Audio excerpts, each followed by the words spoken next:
So I want to talk about gratitude. The Holy Spirit gave me a message that was a stern one to people on earth.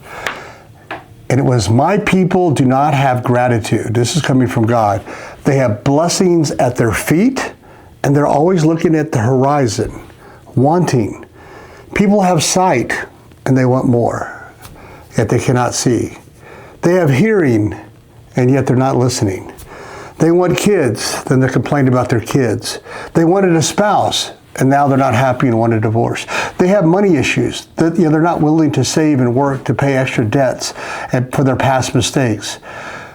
They need to look at what is at their feet. They need to look up and look at the sky, the perfection of our earth, and how everything is. Yet, when it's too hot, they don't want the sun. When it's too cold, they want the sun. When it is dry, they want rain. When it is wet, they want it dry. I'm here. You will pass away. Be grateful on what you have. Read and research the Bible. Know this will go away, and even at the end, even with all the grumblings and lack of gratitude, you will mostly not want to leave. I will wait for you. Know that I am God. Learn about me so you will pass. It is written 365 times, do not be afraid. Gratitude helps you in the spiritual warfare. People always blame God, yet they do not blame the one that deceives. Have gratitude. Give thanks. Always. When King Solomon had everything, yet he was not happy. He had gratitude in God. When Job lost everything, he had gratitude and had God. Give thanks always. It is there. You will find peace. The Bible talks about it. It is a sweet aroma to God. It is a sacrifice to find and show gratitude. Give thanks in all circumstances. Read Philippians 4, 6, 7. I'll give you one of my best examples concerning, it was about R.C. Sproul on people just assuming grace and presuming grace. And I'll use this in some other teachings, and I got this from R.C. Sproul's book. So if you've heard it from me before, I apologize, but please listen again. And so R.C. Sproul was teaching a seminary class, and it talks about a dilemma we face, respecting, understanding God's mercy. And it goes back to the early days of my career as a teacher, as he was teaching in college and seminary. So he's teaching 250 freshmen in a required course on the introductory into the Old Testament. He had 250 students assembled in a large lecture hall. They're all very uncomfortable, and he was trying to communicate with all these students at one time. So he printed up in advance for the course because he had already learned very quickly that college students are all budding lawyers. You have your dots and your I's crossed, make sure your assignments are clearly set forth, and they're going to always argue about certain things. So he gave them a published syllabus, and what he told them the requirements would be, and this is where things get great. We have 3 very small papers, book reports. These are required during this course. The first one is due at noon on September 30th. The second is due October 30th at noon, and the third November 30th at noon. And when I want to finish, I want it there at 12 o'clock, not a minute later at the appointed times. Unless you are physically confined in the hospital or the infirmary, or there is a death in your immediate family, your mom and dad, there will be no other issues. I had to spell this out for my college students. So I asked everybody, does everyone understand this assignment? 3 papers, that's your grade. And they said, yes, we did. So here we go. On September 30th came around, 225 of the 250 students brought their papers in and presented them dutifully at 12 o'clock noon. Yet 25 students had failed to complete their assignments, and they were scared to death. Well, they were freshmen, just making a transition from high school, away from their parents. And they were in a posture of a humility, yet they'd say, oh, Professor Sproul, please don't give us an F on this grade. I had told them if they didn't get their paper on time, it was an F for the assignment, period. They said, please, Professor, give us some more time. Give us one more chance. They were begging for me, for grace, for mercy.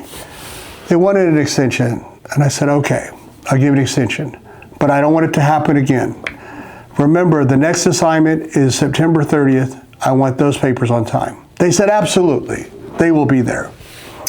Well, October 30th came, and 200 of the 250 students came in and put their papers on the desk. Of course, now you've done the math. 50 of them were now assembled outside my office because they were in terror. They hadn't planned their time properly, were not prepared. So now I had 50 students instead of 25 before pleading, oh, Professor, we didn't budget our time. We're away from mom and dad. It's midterms. We had so many assignments. They're all coming at the time. So much pressure. It's homecoming. Please give me one more chance. They begged me with earnest faces. And I was a soft-hearted professor. I said, okay, I'll give you one more chance, but don't let it happen again. And you know what they did? They began to sing spontaneously, we love you, Professor Sproul. Oh, yes, we do. I was so popular a professor in the school for the next 30 days. But 30 days later, November 30th, the third and final paper came due. Of the 250, 150 students came to the classroom with their papers prepared. And only 100 came in. As casual and cavalier, they imagined they didn't have their papers. So I've gone from 25, 50, now 100. They weren't even worried the slightest. And I said, where are your term papers? And they said, hey, Professor, don't worry about it. We'll have it to you in a couple of days. No sweat. I stopped them right there in their tracks, and I took out the dreadful little black book, and I said, Mr. Johnson, where's your term paper? He said, I don't have it, Professor. I said, Mr. Johnson, you have an F. Mr. Greenwood, where's your paper? Professor, I don't have it. I put an F in the book. What do you think the response of all the students were? It was unmitigated fury. And one voice they called out, you're not fair. 100 students. And I said, what was that? I said, Mr. Johnson, did you say that's not fair? He said, yes, sir. That's not fair. I'm furious. So Professor Sproul says, I don't ever want you to think of being unfair and unjust. Johnson, is it justice that you want? Student said, yes, I want that. Okay, if I recall, you were late the last time, were you not? He said, yes. Okay, well, if you want justice, I'm going to go back and change this grade to an F and that one to an F. So I erased his passing grade in the second one, and I gave him an F. Now he has 2 Fs. You see, nobody wants justice. Do you see what happened here? The first time they were pleading with me in utter pathetic humility, and I said, sure. The second time they begged a little bit. By the third time, not only they began to assume the mercy, but they demanded it. They assumed now that I was obligated to be gracious to them. Friends, that's what we do with God. He has given us everything. He has given all these blessings you have. They're all at your feet. Yet we're always looking at the horizon. I want my dream car. I didn't get this. I didn't get that. The boss didn't do this, this and this. Yet we have all these blessings. Forget, that I have sight. Forget that I have hearing. Forget that I can breathe. Forget that I'm alive. Forget that I got the kids that I wanted. Now I don't want them anymore. They cost too much. Forget that I charged up my credit cards, or my wife or my spouse or my husband credit cards, and we have debt and we can't afford the things that we want. And by the way, afford is paying cash for everything. I can tell you personally, I've worked 2 or 3 jobs to pull out of a lot of debt. I just want you to have gratitude. Like the R.C. Sproul does, the more God gives us, the more enabled we get. And the more God becomes a life coach. So I got a Holy Spirit message from God through the Holy Spirit. It was like an old Billy Graham for you people that know what that is. And it says, my people do not have gratitude. Like Solomon, who had everything. They called him the senile king, as I mentioned earlier. He said, I just want God. Job loses everything. And he said, I just want God. I love you guys. Thank you for watching. Bye-bye.